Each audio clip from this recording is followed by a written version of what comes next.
Well, guys, I'm sorry to say this, but I think I'm going to have to retire the Lufkin self-centering tape measure. Real quick, this self-centering tape measure, as you guys saw the video before, reached 500,000 people. This tells you the halfway mark for any measurement on the tape. So right now that looks like it's at 6 1/8, between 6 1/8 and 6 1/4. We'll call that 6 3/16. And so it tells you the center mark for every measurement on the tape. Really cool tool, really quick for finding centers of a bunch of stuff. If you have to find a bunch of centers, line them up, it's a really quick tool for doing it.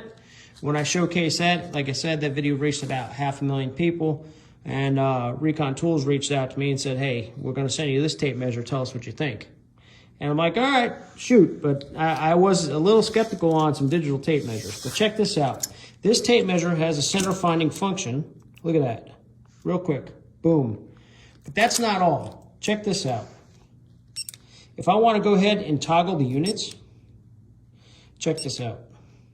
I can go from 1/16 of an inch, 32nds of an inch. I can go to decimal point.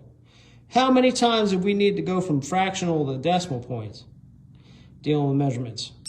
But if I want to go ahead and go over to, what if I want to switch over to metric? What if I want to know how many millimeters that is? Again, that's a halfway point.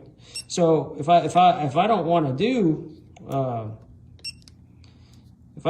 the center mark, the center, then I will just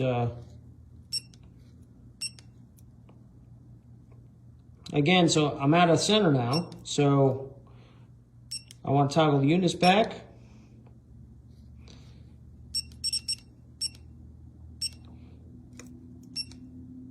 Boom.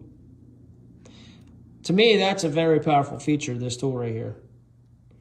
And so I'm going to test the hell out of this thing, and I'm going to compare it to the durability of all the other tape measures I got. Again, I don't use this one all the time, but when I need to find a lot of centers, this thing is awesome. But this does everything plus more. And I'm actually blown away how accurate it is. I've tested against a bunch of other tape measures in the shop. I've also dropped it a ton of times. So, yeah, I'm going to keep testing this thing out. And so far, I'm really impressed. I'm really impressed. And